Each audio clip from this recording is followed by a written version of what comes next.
Donc maintenant, on va commencer avec le scapula. J'ai dit que le scapula, c'est un osseux plat, c'est un osseux plat pair, et automatiquement, donc c'est un osseux plat et pair.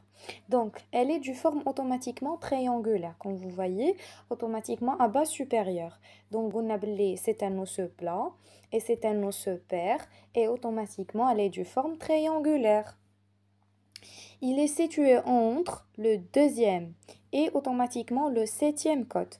Entre le deuxième et le septième côte, comme vous voyez. Ça, c'était le septième côte et ça, c'est la première côte. Donc, ça, c'est la première côte, ça, c'est le deuxième côte.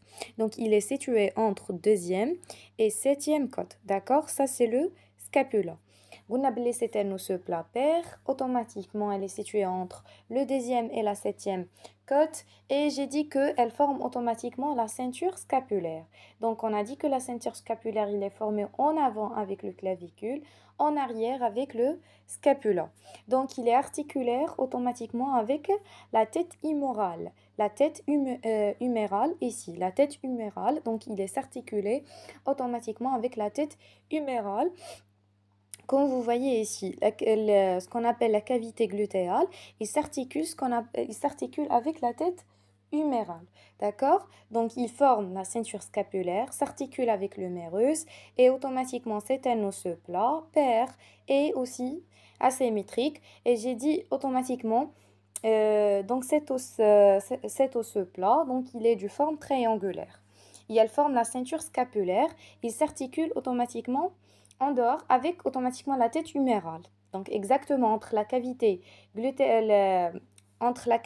automatiquement, entre la cavité glénoïde automatiquement de la scapula et la surface articulaire de l'humérus, d'accord? Donc on a dit que le scapula il est formé de quoi? Donc il est formé par deux faces. Donc parce que puisque c'est un osseux plat, il est formé automatiquement de deux faces, une face automatiquement ventrale ou la antérieure et automatiquement une face postérieure dorsale. D'accord? Vous avez automatiquement une face automatiquement antérieure, une face dorsale et vous avez automatiquement trois bords et trois angles. Vous avez trois bords. C'est bon, donc un bord médial, un bord latéral et vous avez un bord supérieur ici, d'accord? Et vous avez trois angles aussi. Donc vous avez un angle supérieur, latéral, vous avez un angle supérieur automatiquement latéral, un angle supérieur médial et un angle caudal. D'accord? Et donc,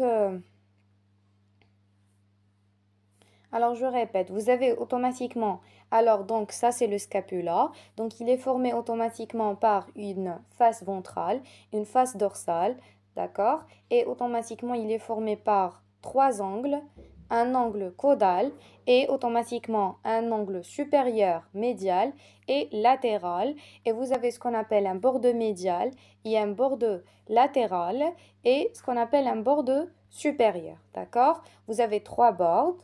C'est bon, donc vous avez trois bords et vous avez trois angles. C'est bon, donc vous avez trois angles. D'accord? Vous avez deux faces, face ventrale et face postérieure. On va commencer avec la face ventrale. La face ventrale, elle est concave et la face dorsale, elle est convexe. La face ventrale, elle est concave, la face dorsale, elle est convexe et automatiquement, qu'est-ce qu'il représente? Donc, on a dit que la face automatiquement ventrale, elle est médiale, elle est en contact direct avec les côtes, avec la cage thoracique et vous avez la face automatiquement qui représente cette face médiale, cette face ventrale elle représente automatiquement la face ou la fosse subscapulaire. Donc ça, c'est la fosse subscapulaire. J'élève ces côtes pour bien. Donc vous avez automatiquement ici, Haïdi, la fosse subscapulaire, d'accord? Vous avez ça, c'est la fosse subscapulaire, d'accord? Vous avez ça, la fosse subscapulaire, et ici, ça, la face, automatiquement, les secondes, la face dorsale. Donc, il est séparé par un épine très mince et tranchant, et vous avez ce qu'on appelle deux fosses ici. Vous avez une fosse infraépineuse et vous avez la fosse supraépineuse.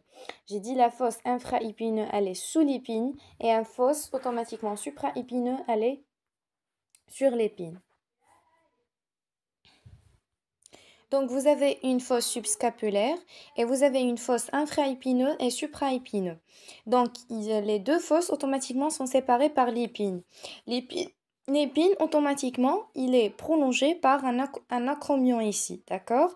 Donc, ça, c'est l'acromion. Alors, c'est un prolongement de l'épine, d'accord? Donc, automatiquement, vous avez hada l'acromion qui va s'articuler avec le clavicule en avant. Et vous avez ce qu'on appelle, ça c'est le processus coracoïde automatiquement du scapula. Elle est de forme d'un doigt demi-fléché. Un doigt demi-fléché. D'accord? Et vous avez ce qu'on appelle la cavité glénoïde. Ça, c'est la cavité glénoïde. Donc, vous avez ici la cavité glénoïdale qui va s'articuler avec la tête humérale. Donc, je répète, vous avez le scapula à deux fosses. Automatiquement, une fosse subscapulaire et une fosse automatiquement infraépineux et supraépineux. Infraépineux, supraépineux et l'épine automatiquement qui le sépare. Alors le prolongement s'appelle l'acromion. Et on a dit que ça c'est le processus coracoïde de scapula, alors qu'elle est automatiquement du forme d'un doigt demi-fléché. Et vous avez ce qu'on appelle une surface articulaire avec la tête humérale. D'accord? Donc c'est ça. D'accord? L'humérus, premièrement, c'est un os lent. Donc, c'est un os lent et pair. D'accord? C'est un os lent pair, c'est un os lent et pair. Elle représente un diaphyse, elle représente une épiphyse proximale et un épiphyse distal. Pour automatiquement, on a dit que l'humérus, automatiquement, il forme ce qu'on appelle le squelette du bras. Le squelette du bras. D'accord? Donc, le squelette du bras, comment le scapula? Elle forme la ceinture scapulaire et elle réunit automatiquement le membre supérieur au tronc. Et même l'humérus, automatiquement, elle va participer à la formation du squelette automatiquement du membre supérieur. C'est bon, donc automatiquement exactement le squelette du bras. D'accord? Alors c'est un os automatiquement. On a dit que c'est un os lent et pair. Elle est du forme triangulaire, d'accord? Elle est du forme triangulaire. Donc triangulaire automatiquement la forme de diaphyse. La forme de diaphyse, elle est triangulaire, d'accord?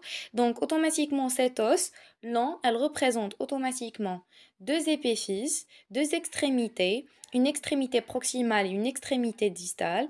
Et elle représente automatiquement trois bords, d'accord? Elle représente trois bords.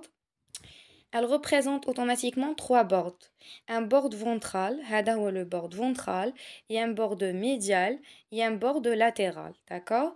Donc, vous avez automatiquement une face, ce qu'on appelle hadi ma bin le bord ventral et automatiquement le bord ventral et le bord médial. Donc, le bord ventral, ma bin le bord ventral et le bord médial, ça c'est la face médiale de l'humérus. Et ici, entre le bord antérieur et entre le bord latéral, ça c'est la face latérale. Et lorsqu'on tourne ici, comme ça, l'humérus, vous trouvez ce qu'on appelle la face postérieure. D'accord? Donc vous avez automatiquement au niveau de l'extrémité proximale ce qu'on appelle la tête humérale. Donc on a dit la tête de l'humérus automatiquement qui s'articule avec la cavité glénoïdale. Et vous avez un col anatomique alors qui sépare la tête humérale au diaphyse. Et vous avez ce qu'on appelle qui sépare automatiquement la tête humérale automatiquement de deux tubercules. Automatiquement, vous avez le tubercule majeur, vous avez le tubercule mineur. Et ça, c'est le sillon intertuberculaire. D'accord? Ça, c'est le sillon intertuberculaire. Ça, c'est le tubercule majeur. Ça, c'est le tubercule mineur. Le tubercule majeur est latéralement. Le tubercule mineur est médialement. Et vous avez le